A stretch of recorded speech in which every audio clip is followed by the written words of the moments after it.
Morning. I know we're 2 days away from break, but we've got another great speaker here. And I want to say we're really fortunate here at the Taft School. You can't take this for granted. We have an amazing array of speakers. Sometimes they're students, sometimes they're faculty, and then sometimes, like today, they're outside speakers. And we have the endowed funds, the Paley Fund and the Paduano Fund. And today's speaker is brought here by the generosity of the Paduano Fund, which we bring speakers here to deal in a broad sense with moral, ethical, and as I spiritual issues, and in a very broad sense. And so today I want to read from a profile which will introduce our guest speaker. Dr. Carl Safina works to show, first, before I do that, I want to say what's going to happen today. Dr. Safina will be in Prentice, and he's written a lot of books and some brochures about the Blue Ocean Institute. So he'll be sitting in there and having lunch, and you can come meet him. You could come buy a book. You come look at the books, come meet him and talk about any issues. So following C and D period, we'll be down in the Prentice area, so come see him there. Dr. Carl Safina works to show why nature and human dignity require each other. Much of his writing illuminates how the ocean is changing and what the changes mean for wildlife and people. His recent works probe the scientific, moral, and social dimensions of our relationship with the natural world. His early research focused on seabird ecology. In the 1990s, he brought fisheries issues into the environmental mainstream, helping lead campaigns to ban drift nets, overhaul U.S. fisheries law, strengthen international conservation of tunas, sharks, and other fishes, and achieve a United Nations Fisheries Treaty. Safina, whose doctorate in ecology is from Rutgers University, is the author of 6 books and more than 100 scientific and popular publications, including features in National Geographic and the New York Times, and a new forward to Rachel Carson's The Sea Around Us. His first book, Song for the Blue Ocean, was a New York Times Notable Book of the Year and a Los Angeles Times Best Nonfiction Selection, and a Library Journal Best Science Book Selection. It won him the Lenin Literary Award for nonfiction. His second book, Eye of the Albatross, won the John Burroughs Medal and the National Academy's Communication Award for the year's best book. Dr. Safina's Voyage of the Turtle was a New York Times editor's choice. He published his first children's book in 2010. Safina has a profile on Nightline and in the New York Times, named among 100 notable conservationists of the 20th century by Audubon magazine, and he's been featured on Bill Moyer's PBS special, The Earth on Edge. He has an honorary doctorate from the State University of New York and Long Island University. He's also president of the nonprofit Blue Ocean Institute and is an adjunct professor at Stony Brook University.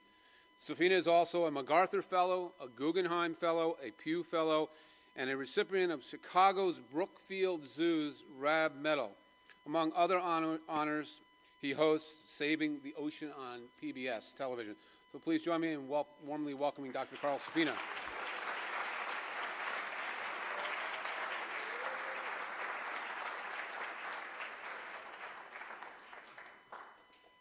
Okay, thank you. Very good. Good morning, everybody. How's everybody doing today? Okay, good.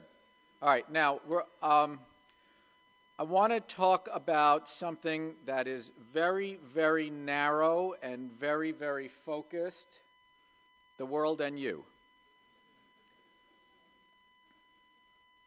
We're going to try to answer these questions quickly.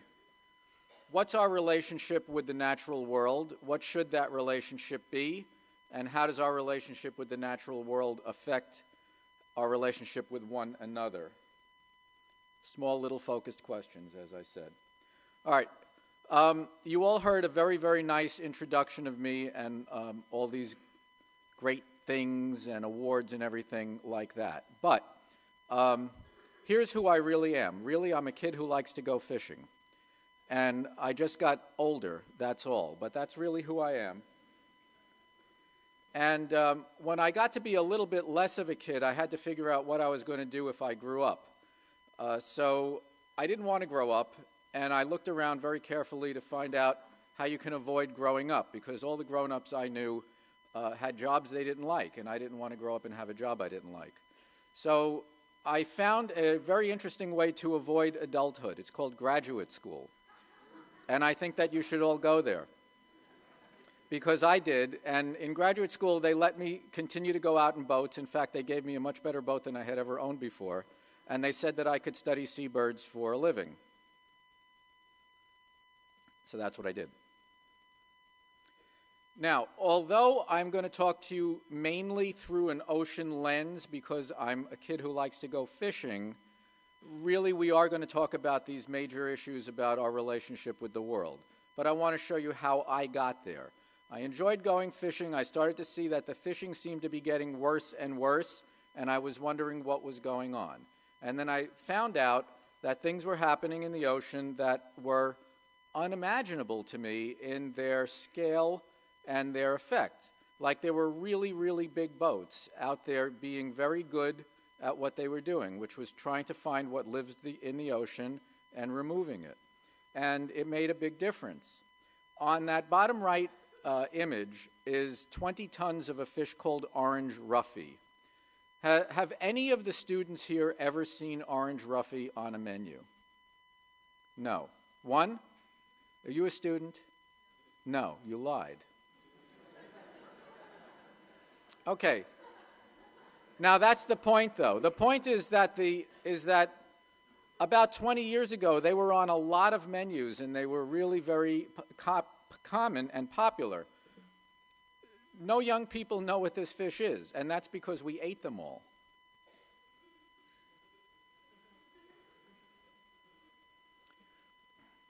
If you look at this guy's catch, can you tell what he's trying to fish for?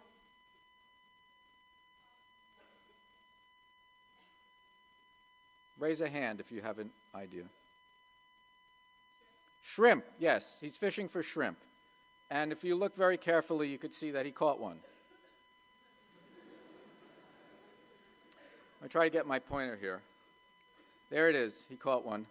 And all the rest of these fish die and they get swept overboard dead. That's shrimp fishing. Even better, in a lot of places in the world, people simply throw bombs off their boats to stun the fish, or they squirt poison in the coral to stun the fish. That works really well unless you have to come back next week, or you need food, or you have kids. This is what's happened to the ocean over the course of my lifetime. Around the time when I was born, almost nothing in the ocean was considered crashed. And now about a third of it is. And around the time when I was born, a lot of the ocean was considered underexploited, and now basically none of it is. And even though this started when I was born, it is not my fault. Another way of looking at it is that there were once a lot of things in the ocean, and there were a lot of big fish. Now there are far fewer. Most of them are smaller. And the seafloor is very simplified by dragging nets back and forth across it all the time. In some places, particular areas of the seafloor get hit with a net more than a dozen times a year, where the net just drags across everything. Now, what I've shown you is what people catch, but what you don't see is that what they catch is not only what's there now, it's what should be there in the future. They catch options. Basically, they catch your world. They catch the world you have to live in. So I should say, in case you can't figure out what's going on here, this is a shark called a dogfish, and they happen to stay pregnant longer than any other animal known, even longer than elephants. It takes them almost 2 years to complete their pregnancy. She just died in this net, and she's giving birth, actually giving birth, right here just after she's died. So what is the ocean supposed to look like, and what is the whole world supposed to look like? Well, how are you supposed to know? How could you tell? Everybody thinks the world is supposed to look like it looked when you first got there and you had to look around. But it used to be very different. If you don't know what it used to be like, you can't have a reasonable argument over what sort of policies to pursue. Should you let something recover? How much should you leave? What should things get back to? How would you even begin to talk about that? This is a little hard to see because it's all black and white, but what this is the same boat at the same dock in Florida over 4 decades. And this is what they caught. 1950s, 1960s, 1970s, 1990s. See a difference?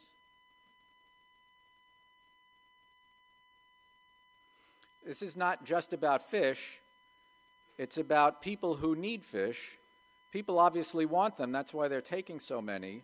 But then when you take all of them, you don't have any. That's a sort of a paradox. My thing is, it's okay to use nature. We are of nature. Nature is why we're here. But you can't use it up, because if you use it up, you have none. It used to be that the only things that could cause mass extinctions or could alter the climate were gigantic natural forces like asteroid strikes, large amounts of volcanic activity, those kinds of things. But now people do that too. People have become truly a force of nature. We affect everything about the world, and we also affect the options of people who are young and the options of people who are not yet even conceived, people who will be here in the future. If you look out at the world, you look up in the sky or you go to the ocean, you look at the ocean, everything seems really big and really vast. And that is a misperception. If you take all the water in the ocean and you make one big drop out of it, that's the picture on the left. That's all the water in the ocean. If you put the water back in the ocean and you take the air and you make one bubble out of the air, that's that pink bubble. That's all the air that there is. So we think that we live on this planet that is the water planet. The ocean is so deep. But if you look at the depth of the ocean, about 2 miles, compared to the diameter of the Earth, 8,000 miles, what you realize is that we really live on a marble with not enough water to wet the whole surface and a tiny film of gas around it. That's the world. If you look at the ocean, you think it's also so vast, how could anybody ever affect it compared to the forests and fresh water and things like that? But we're very good at going anywhere now and getting what we want to get. And if you look at the declines of species over all these different habitats, they're all declining at about the same rate. Now, I find those graphs pointing downward very alarming, but a lot of people simply don't. And I've wondered for a long time, why is it that what seems to me like the destruction of the whole world doesn't seem like a bad idea to most people and most of our institutions? And I think it's because we run the world with ideas that were developed before we understood anything about how the world actually works. And that means that our institutions are literally out of sync with reality. Here's part of what I mean. If you look at the ideas with which we run the world, mostly religious ideas and religious values, Western philosophies, Eastern philosophies, and our economic system, capitalism, you realize that they were all fully developed before anybody understood anything about the fact that the world changes, before anybody knew anything about natural systems and natural cycles. Nobody understood anything about how the atmosphere is composed, how it works, the carbon cycle, the nitrogen cycle, the water cycle, the finiteness of forests and fresh water, all of these kinds of things. Nobody even knew that the way the world looks right now isn't the way the world always looked. They didn't know anything about geology. They didn't know that the surface of the earth changes. They didn't know anything about the basis for biology. And what we've learned only in about the last 150 years. We've learned almost everything about how the world works. right at the beginning of the Industrial Revolution was right about the same time that a guy who was one of the first astronomers, he spent 40 years making lenses to look deeper and deeper into space, came up with the thought that seeing farther and farther into space implies deep time in the universe. And no one had ever before that had any way of trying to guess how old anything is. We didn't know anything. Now we know something, but the way we operate hasn't caught up or corresponded to what we actually have learned. And the problem with that is that it really shows. Now, things are changing very fast. By the middle of this century, we're supposed to add another 2 billion people, and I wonder if that is going to be even possible, and I don't think it's going to be very pleasant for most of the people in the world.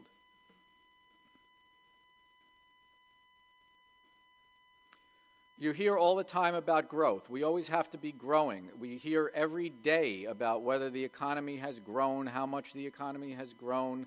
Everything has to grow. Well, people seem to be very confused about the difference between growth and development. Growth means taking more material and making something bigger. Development means making something better. You can treat each other better. You can have better education. You can have better hospitals, you can have better communities without them being bigger. But people seem to think that being bigger and being better is the same. It's not the same, and sometimes those two things are very much at odds with one another.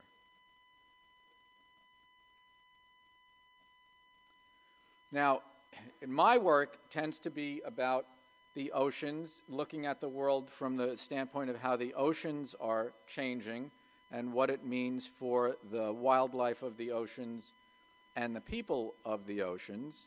One of the birds, I really like seabirds a lot, and the extreme seabird are the albatrosses.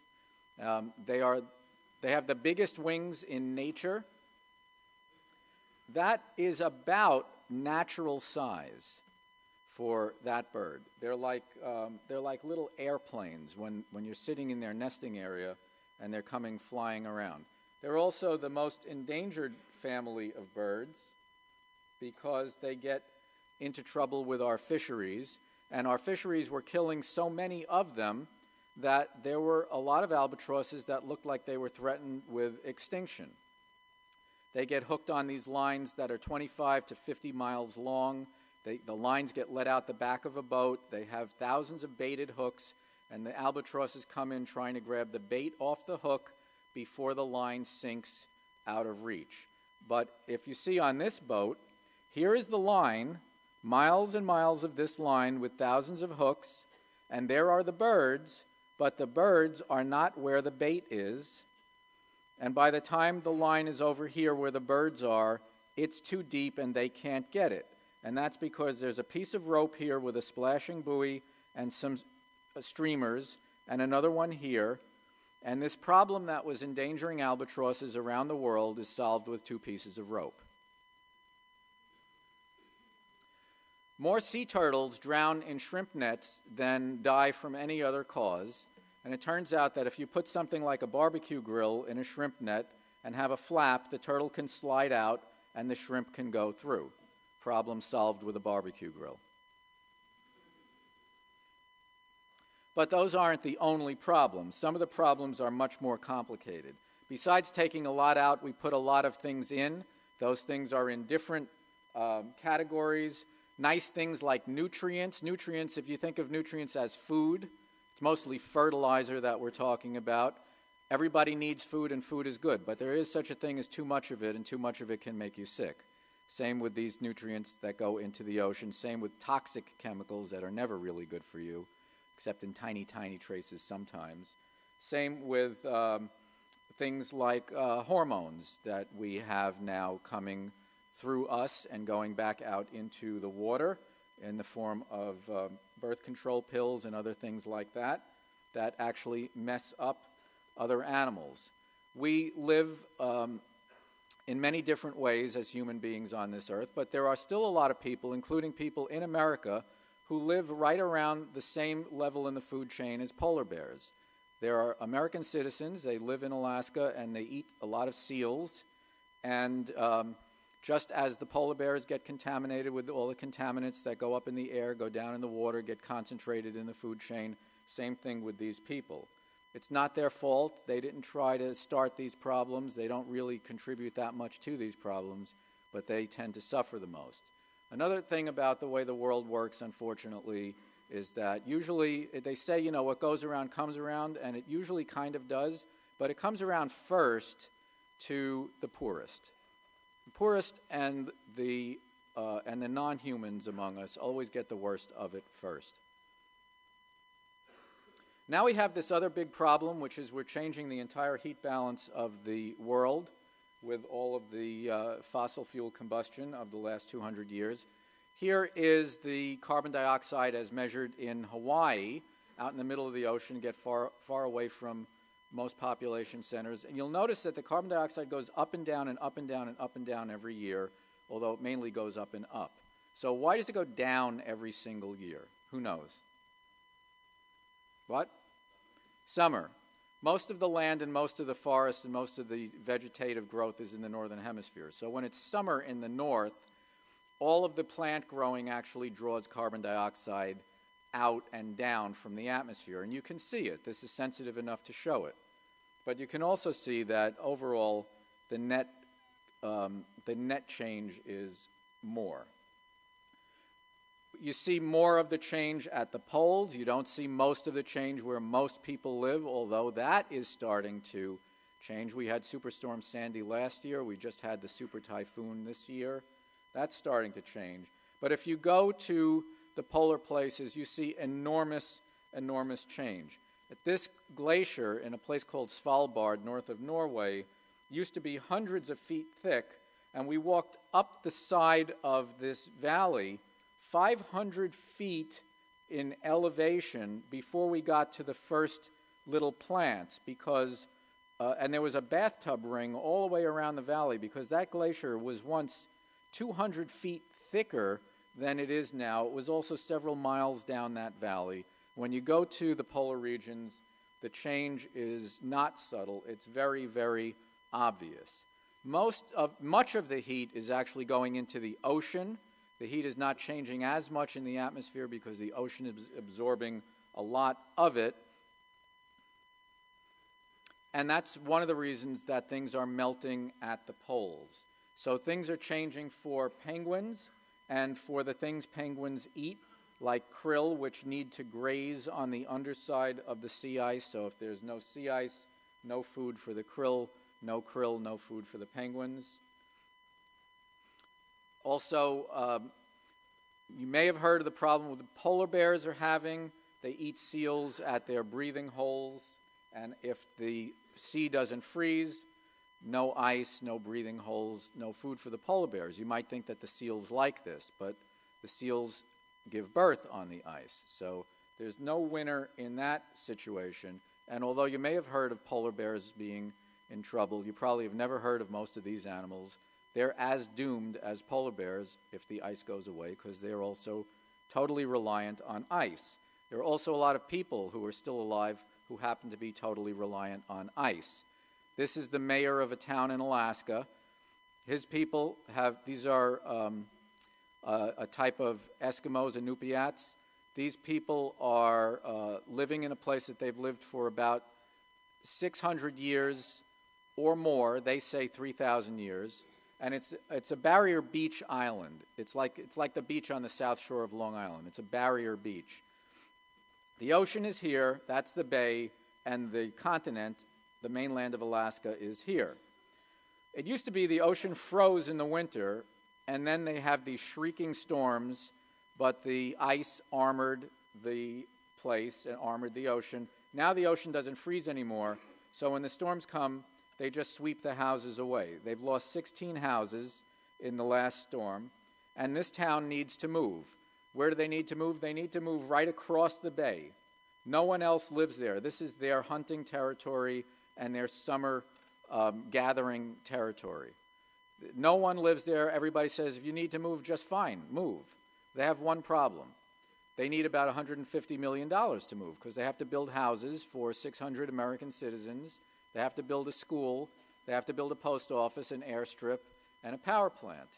They need money to move. They didn't create this problem, so they need $150 million. They live in a state where the oil companies who take the oil out of the state make billions and billions and billions of dollars. No one wants to give them anything. So if 600 Americans cannot move 5 miles across a bay to a place where no one contests their right to do that, what is going to happen when millions of people in Bangladesh or Southeast Asia or New York City or the Philippines need to move a few miles to get away from the water because it's ruining their farms and it's ruining their wells? What's going to happen when they move right on top of millions of other people who are already poor and don't have room for them? These people are in Palau, an island nation in the middle of the West Pacific. They're getting flooded every time there's a new moon or a full moon. This didn't happen 15 years ago. It started 15 years ago. This woman is 80 years old. Her entire farm is ruined because the tide comes in. Now it's all full of salt. What is this 80-year-old woman going to do? Coral reefs are subject to extra heat that they can't take. You think they would like it because they live in warm water. They can't take it. This is a new problem since the 70s, 1970s. When carbon dioxide gets in the atmosphere, not only does the warmth go into the ocean, actually the carbon dioxide itself goes into the ocean. It creates a change that lowers the pH. It's called ocean acidification. And if you do some laboratory studies, you see that a change in pH from what it is now, which is about 8.1, to about 7.5 or 7.7, dissolves baby clams and kills sea urchin larvae. That's where things are headed. So what's going to happen to all these people who need those things or who need coral reefs? Corals are growing slower because of the acidification. The acidification tends to dissolve the corals also. What's going to happen to all of these people? We are the most privileged people in the history of the world. We can pretty much do what we want. We will not run out of food in the foreseeable future. We have lots of options and lots of choices. We are in the extreme, extreme minority because for about a third of everybody in the world, they have zero options. They take what we do for them or what we do to them. They are at our mercy. That's their life. This guy's name was Aldo Leopold, and he was a scientist. He wrote an incredibly important book called the Sand County Almanac back in the 1940s. And even though he was a scientist, he understood that facts come from science, but that ethics and morality comes from facts. You can't know what's right to do unless you know what's really going on. Science tells us what's really going on, and then it's up to us to decide, based on what's really going on, what is right to do. Now, I want to just switch gears a little bit here and go back to my friends, the albatrosses, because they've taught me something really important too. They've taught me we are not the only creatures, not the only beings on Earth who care about each other. They care about each other. We're not the only ones who care about our children. They care about their children. This is the actual satellite track of an albatross with a chick in a nest here. This is the entire North Pacific Ocean. That's San Francisco. This is Canada. This is the Aleutian Islands. This is Hawaii. These are the Northwest Hawaiian Islands. That's Russia. This is the entire North Pacific Ocean.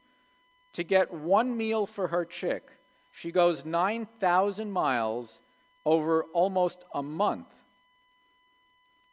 She flies more than 1,000 miles up to this area where the cold water meets the warm water. She finds a lot of food right here and is going around in circles. Comes out of it, little food there, a lot of food here. This is an important place for food. It's an important fishing area. A lot of tuna, a lot of turtles congregate there. A lot of food here for her, mostly squid. She comes back day after day after day, makes a right turn, and goes about 1,000 miles down to a nest in an island that's half a mile wide. Human beings cannot do this at all. We're very proud of ourselves because we think we can do all these things that animals can't do. Well, animals can do a lot of things that people can't do. They deserve our respect and they deserve our consideration. She comes back after flying 9,000 miles for a month to feed this chick that is very hungry. Her mate is doing the same thing, so the chick is probably getting fed about once every 2 weeks. They live farther from any continent than any islands in the world, and this is what it looks like there. You don't have albatrosses all over your backyard, but they have a lot of garbage all over their backyard. And when she comes back from this trip, she feeds the chick not just food, she feeds the chick a lot of plastic that she's found floating. There's probably some things growing on the plastic, like fish eggs or edible barnacles. That's probably why she swallowed it, but the chick gets all of it. This chick was about 6 months old and was just about to fly, but it died. It was packed with cigarette lighters. Now, this is not the relationship we're supposed to have with the world. It's not the relationship we want to have with the world, but it is the relationship we really do have with the world. Because we, who've named ourselves after our big brains and so proud of the fact that we're so smart, we don't think. And this is not just an idea. To these animals, this is pain, it's suffering, and it is death. Are we stuck with these problems? Do we have to ride them out to the bitter end? Do we have to actually destroy everything around us because we're stuck in this system now? No, we don't. We've had a lot of other things that we've confronted, and we've thought our way out of it in the past. The first offshore oil wells were called whales. People weren't thinking about us then, and they killed almost all of the whales. Now we have oil 2.0. The second set of offshore wells is petroleum. We're not thinking about the future either. I thought my generation would. We haven't. We have not only failed, we've been totally reckless. We hear that we have to stick with fossil fuels because fossil fuels are cheap. Fossil fuels are cheap only because the price of them is cheap because we make the price cheap. We make the price cheap because we take what we want, which is the oil, and we leave all of the problems to everybody else. The cost of fossil fuels is actually extremely high. The cost of coal is cheap if you buy it, but the cost of coal is extremely expensive. It involves blowing the tops off of mountains, burying a few miners every now and then, creating millions of cases of asthma, changing the heat balance of the entire world, acidifying the oceans. Those are the costs, but they're nowhere in the price. Our system of exchange, which was developed in the 1200s, doesn't understand how the world works. It is out of sync with reality. So we say, well, we can't go to these clean energies that actually run the planet. They power the planet. The wind, the sun, the tides, the heat of the earth, those energies power the planet. We say they're too expensive, we have to stick with what's cheap. Well, we've crossed this kind of bridge before because the cheapest energy is slaves. Slaves are still cheap. What we understand now is that slavery is completely immoral. The energy we use today is also immoral. The difference is we don't understand that yet. 150 years ago, we fought to the death over this question of slavery because we didn't yet understand universally that it's just not acceptable. Maybe if we get through the situation we're in now, looking back 100 years from now, perhaps people will understand it was unacceptable. The costs were much too high. The suffering was much too great. This is my neighbor feeding a gull on the roof of his house, and he used to feed that gull every day all summer, and one day the gull came with a bunch of grass and other fine nesting material in its bill and put that in his hand.